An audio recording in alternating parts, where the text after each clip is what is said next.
Ester 2 ayat 15 dan 17, ketika Ester anak Abihail, yakni saudara ayah Mordekai, yang mengangkat Ester sebagai anak mendapat giliran untuk masuk menghadap raja, maka ia tidak menghendaki sesuatu apapun selain daripada yang dianjurkan oleh Hegai, sida-sida raja, penjaga para perempuan. Maka Ester dapat menimbulkan kasih sayang pada semua orang yang melihat dia. Maka Ester dikasihi oleh Baginda lebih daripada semua perempuan lain, dan ia beroleh sayang dan kasih Baginda lebih daripada semua anak darah lain, sehingga Baginda mengenakan mahkota kerajaan ke atas kepalanya dan mengangkat dia menjadi ratu ganti Wasti. Ayat-ayat ini menulis tentang Ester, seorang yatim piatu, anak Abihail, yang kemudian menjadi anak angkat dari Mordekai.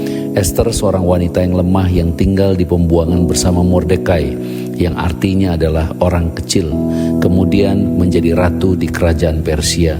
Kitab Ester sendiri sesungguhnya menggambarkan tentang gereja yang ada di dalam masa penantian untuk menyambut Tuhan Yesus datang kembali.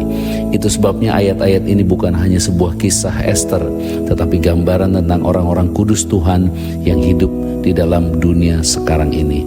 Ada hal yang perlu kita pahami tentang Ester. Walaupun Ester menjadi anak angkat Mordekai, yang artinya orang kecil, namun ayah Ester adalah Abihail, yang artinya bapakku perkasa. Jadi Ester adalah gambaran seorang yang walaupun lemah, tetapi ia selalu mengingat jati dirinya. Walaupun ayah angkatnya adalah orang kecil, tetapi dia adalah anak bapaknya yang perkasa. Dan yang luar biasa dari Ester adalah ia rendah hati. Ia memahami karakter raja, yaitu raja telah menunjuk Hegai, penjaga wanita-wanita milik raja, untuk mendandani, untuk mempercantik, dan untuk memelihara wanita-wanita yang akan bertemu dengan raja. Sehingga walaupun setiap wanita yang akan bertemu raja diberi hak untuk meminta apa saja yang mereka mau miliki sebelum bertemu raja, namun Ester memilih untuk tidak memilih apapun selain apa yang diberikan Hegai kepadanya. Dengan cara demikian Ester akhirnya menjadi ratu. Sesungguhnya Hegai inilah gambaran Roh Kudus yang menjadi penolong, pelindung, serta pembela kita. Dan perhiasan yang diberikan Roh Kudus adalah karunia-karunia roh yang menjadi kesenangannya Tuhan sendiri, yaitu kasih, sukacita, damai sejahtera, kesabaran, kemurahan, kebaikan, kesetiaan, kelemah lembutan, dan penguasaan diri.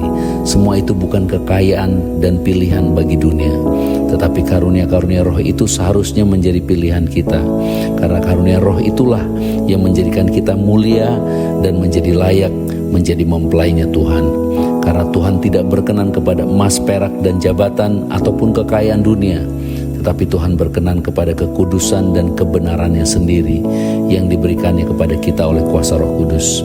Jadi sama seperti Ester, walaupun kita lemah dan tidak memiliki apapun di dunia ini, namun kita jangan pernah lupakan jati diri kita yang sesungguhnya, bahwa kita adalah anak-anak Bapa di sorga yang perkasa, yang adalah pemilik segala sesuatu, yang menjadikan kita orang-orang yang mulia karena kasih karunia-Nya di dalam Yesus Kristus. Jadi jangan pernah merasa lemah dan miskin. Ingat selalu siapa kita di dalam Kristus. Jangan lupakan kasih, sukacita, damai sejahtera, kesabaran, kemurahan, kebaikan, kesetiaan, kelemah lembutan, dan penguasaan diri. Itu adalah kekayaan kita yang sesungguhnya, yang berkenan kepada Bapa kita.